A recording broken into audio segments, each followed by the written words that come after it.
To start the program, you either, if you have an icon on the desktop, you double click on Studio 5000. If you don't have it, you go to the Windows menu, scroll down to Rockwell Software, expand it, and scroll down to where it says Studio 5000 and click on it.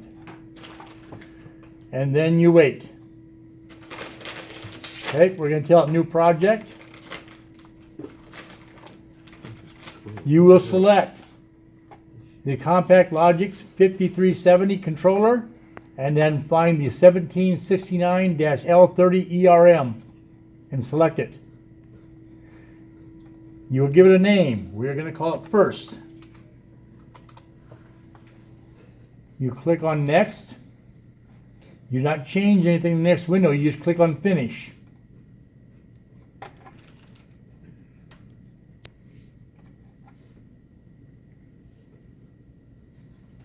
Now you wait. And you wait.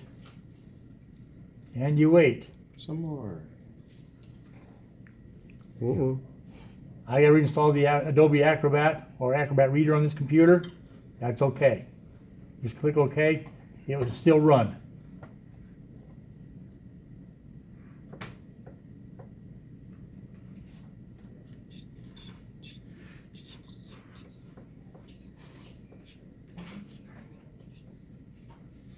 Here we go. Gang sign. With high. I always use that one there. Wit. Yeah, the wit symbol. That's a W, right? It's usually like that. Huh? I can't. My arthritis won't let me do that, okay? All right, so the first thing you really should do is come down here, and you come down to Ethernet. I'm sorry, go to bus. So you go to bus, right-click on the word bus and tell it new module. A window opens up, and then you're going to select the 1769 IQ 16. Now you can select it if you once you select it, if you come over here and tell it to add to favorites,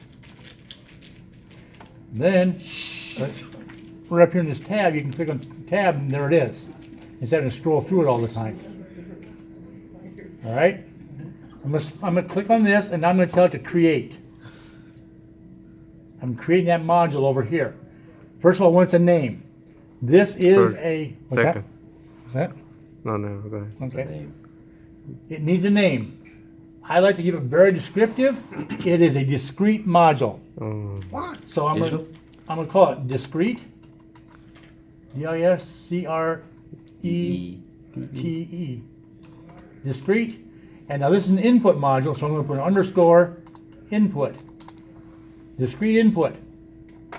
And click OK. Now also make sure that it's asking you what slot it's in. If you look, this is a slot right here. Slot 1 is here. Slot 2, slot 3, slot 4. Oh, yeah. Well, that module is right there. It's slot 1. So you check over and make sure it's in slot 1 and click OK. You do that, see over here it says the bus has a discrete input on it. We go back to the catalog. Our next module is a 1769 OB16. So there's OB16. I'm going to click on Add to Favorites. Then now I've done that, I'm going to tell it to create. And now this is a discrete output. D-I-S-C-R-E-T-E underscore output. That way I know what this is every time I go to use it. Alrighty. The next slot is a 1769 IF4. IF4 is right there. This is an analog module. See, it even says analog. Add it to favorites and then tell it to create. Analog underscore input. It's in slot 3, good to go. We need an output. Yep, and that's going to be an OF2. So 1769 OF2 is right there. Once again, it's analog. Add to favorites so I can select them next time. Create. And analog underscore output. So correct me if I'm wrong, but they're not discrete because they're not digital, they're analog, right? Right, they're analog, that's correct, yes. Okay. Click OK. Now you can see it's all populated over here. Slot 1 is our discrete input. Slot 2 is our discrete output. So we're done. Alrighty? So now we need to create our program. We're going to go up here to main program, expand it, click on, double click on main routine. We have a blank rung. We're going to put an input on here and an output on here. No, we're not. It's still thinking. Hello, there it goes. So now it's ready to add this one. Wow.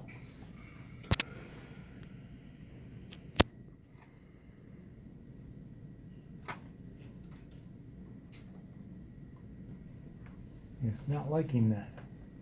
I should have just taken some time.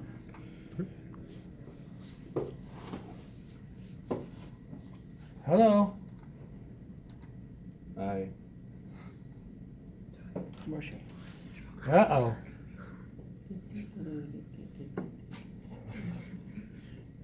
Implicate me. Al regresar. Snatch Al regresar.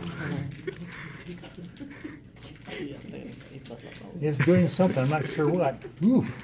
Wow. Yeah. What was Okay, that? let's try this again. You got 2 outputs on there, right? There you go. Thank you. Oh, we got plenty of outputs? All right, fine. We'll right click and delete one. Oh, sorry. Delete instruction. All right. We're going to right click on the question mark.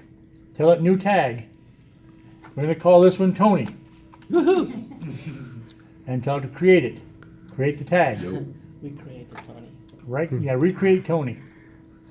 New tag here for the output. Okay. Adrian. Adrian. Create.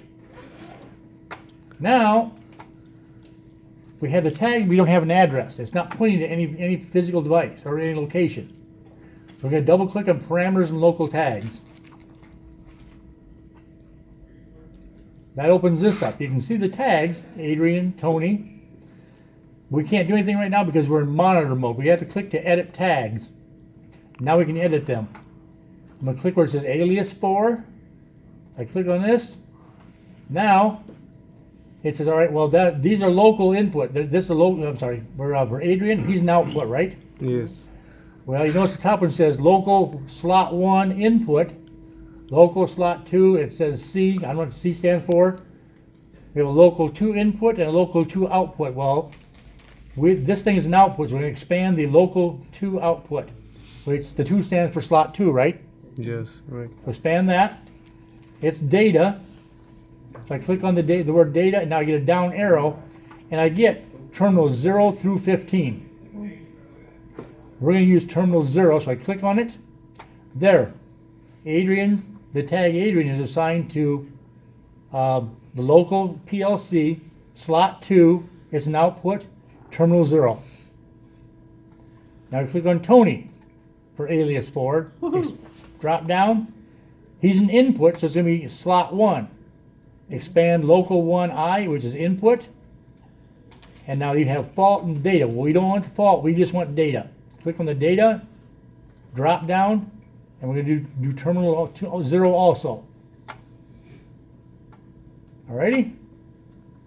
So now we can go back down to main routine, double click on main routine, and you see now it says Tony, but now it has the address underneath it. So from now on, for example, I'm going to insert a new rung. I'm going to put a new input on this rung. Right click. Oops, I'm sorry, single click. Double click. And I type in Adrian. Can I do that? Yeah. I press enter. Look at there. It says, oh, here's your address already. You don't have to remember it. If I put this down here like this, double click. Can I type in Tony here? I don't think so, because I'm an input. That's right. You can use outputs as also as inputs, but you cannot use output or input addresses for outputs. Oh my god, I learned something!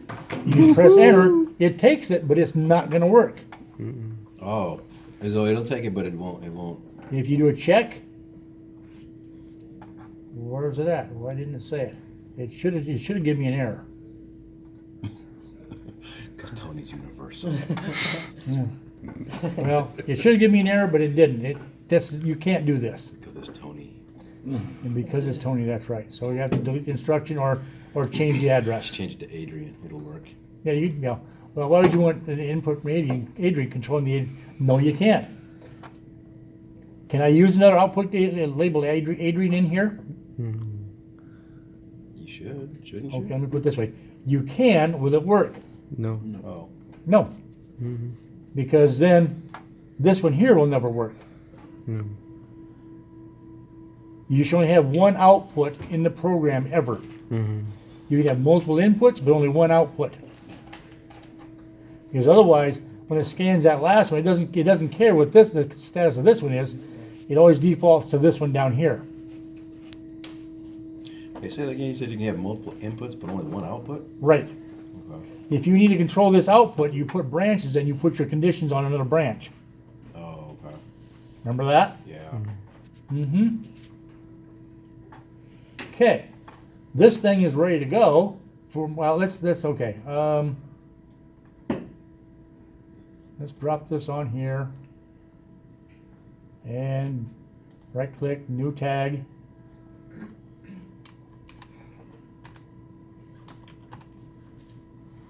Swan. Create. You'll notice there's no address. Back to parameters. Double click. Go to edit tags.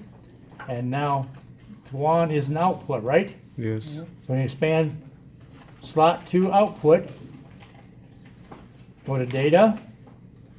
You'll notice here that now terminal 0 is grayed out. It's already being used someplace. So I'm going to click on terminal 1. There we go. Come back over here and you can see that Tuan now has an address associated with him.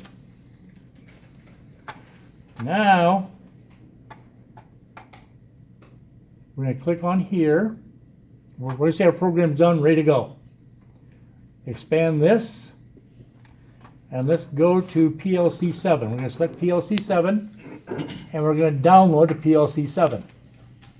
Download it.